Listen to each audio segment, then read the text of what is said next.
Praise lord. దేవునికి మహిమ కలుగును గాక. యేసుక్రీస్తు నామంలో శుభవందనాలు తెలియజేస్తున్నాను. ఈ ఉదయకాల సమయమున వాక్య భాగాన్ని కొద్దిసేపు ధ్యానం చేసుకుందాము. దయచేసి మలాకి గ్రంథము 4వ అధ్యాయము 3వ వాక్యాన్ని చదువుకుందాము. మలాకి గ్రంథము 4వ అధ్యాయం 3వ వాక్యాన్ని చదువుకుందాము. నేను చదువుతాను, దయచేసి ఉందాము.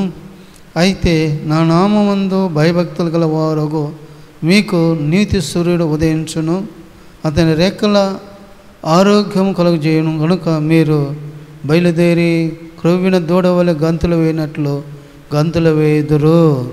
ప్రేమంటే వాళ్ళరా, ఇక్కడ మనం చూసినట్లయితే దేవుని వాక్యం మనకు తెలియజేస్తుందంటే, అయితే నా నామందు భయభక్తులు గల వారు మీకు, ఎవరైతే దేవుని యందు భయభక్తి కలిగి ఉంటారో వారిని గురించి ఇక్కడ ఉద్దేశించి దేవుడు తెలియచేస్తున్నట్లుగా మనము చూస్తున్నాం.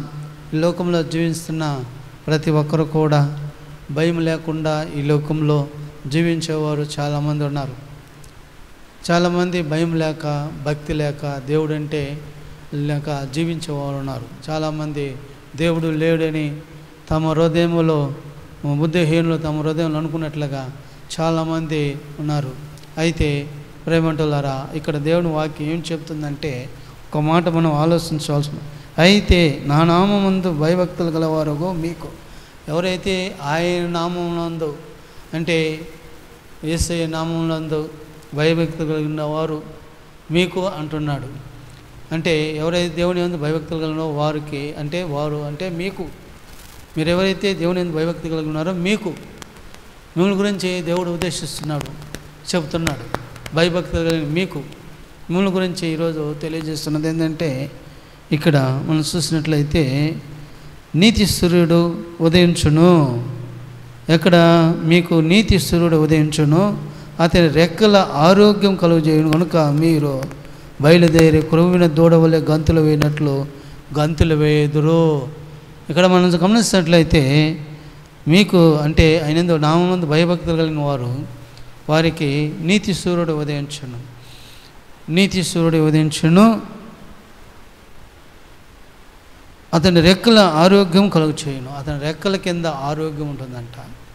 ఆ రెక్కల కింద ఆరోగ్యం కలుగు చేయును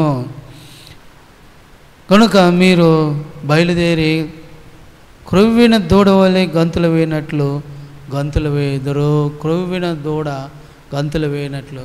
చూడండి, లేని స్థితిలో పడకల్లో ఉన్నట్టు వారు జీవించేవారు చాలామంది ఉంటున్నారు. అయితే అలాంటి వారిని గురించి ఉద్దేశించి ఏం చెప్తుందంటే, క్రొవ్విన దూడ. ఇక్కడ లేఖలు మనం చూస్తుంటాం, చిన్న దూడలో వాటిని దూడలు అంటారు, చిన్న లేఖలు. అయితే వాళ్ళు అవి పుట్టినప్పుడు అవి తల్లికాడ ఇటు అటు గంతులు వేస్తుంటాయి, పరుగులు తీస్తుంటాయి. పట్టుకున్నదాన్ని కూడా సాధ్యం కాదు, ఎందుకంటే అది క్రొవ్విన దూడ కాబట్టి. ఆ దూడలో ఇటు అటు గంతులు వేసేటప్పుడు అవి ఎలాగా గంతులు వేస్తే చెంగనాలు ఎగస్తూ పరుగులుతుంటాయో, పట్టుకోవడానికి కూడా కానింటి పరిస్థితులు ఉంటాయి. అలాంటి గంతులు వేస్తుంటాయో, అలాగనే ఇక్కడ నా నామముందు మీరు భయభక్తులు వారికి నీతి సూర్యుడు ఉదయించును, ఆయన రెక్కల కింద ఆరోగ్యం మీకు కలుగును, మీరు క్రొవ్విన దూడ వల్లే గంతులు వేయుదురు. చూసారా, ఎప్పుడైతే దేవుని యందు భయభక్తి కలిగి ఉంటామో మన ఆరోగ్యం కూడా, నీ ఆరోగ్యం కూడా, మీ ఆరోగ్యం కూడా ఎలా ఉంటుందంటే క్రొవ్విన దూడ గంతులు వేసినట్లుగా గంతులు వేస్తూ మీరు జీవిస్తారని చెప్పి దేవుడు ఈ ఉదయకాల సమయంలో దేవుడు తెలియజేస్తున్నాడు. ఎవరైతే భయభక్తి కలిగి ఉంటారో దేవుని మీద, వారి గురించి ఉద్దేశిస్తున్నామని చూస్తున్నాం. ఈరోజు నువ్వు భయభక్తులు కలిగి ఉన్నావా? దేవుని పట్ల జీవిస్తున్నావా? అలా జీవించినట్లయితే దేవుడు ఆయన రెక్కల కింద నీకు ఆరోగ్యం ఉంది. నువ్వు క్రొవ్విన దూడ వలె గంతులు వేసి వీటి ఒట్టు పరుగులు తీస్తావు. ఈ వయసు ఎంతన్నా, మరి వృద్ధాప్యంలో ఉన్నప్పుడు కూడా సరే, ఎవరినో ఇస్తాడైనా సరే, పసి వాళ్ళని ఎవరైనా సరే, నీకు దేవుడిచ్చే ఆరోగ్యం ఎంతో శ్రేష్టమైనదని చెప్పి మనం జ్ఞాపకం చేసుకుంటాం.